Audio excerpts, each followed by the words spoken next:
Suspect si Bato. So yan na po yung pagtakas ni Bato tsaka ni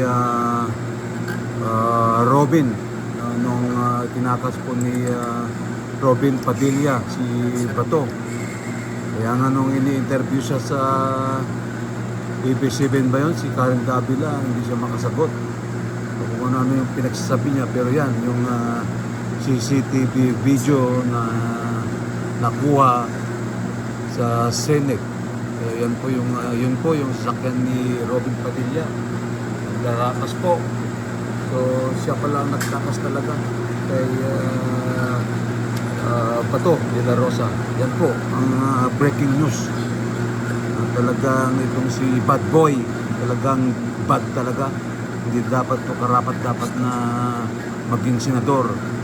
Kasi tinakas niya ang international fugitive na may warrant of arrest. Kasabwat siya.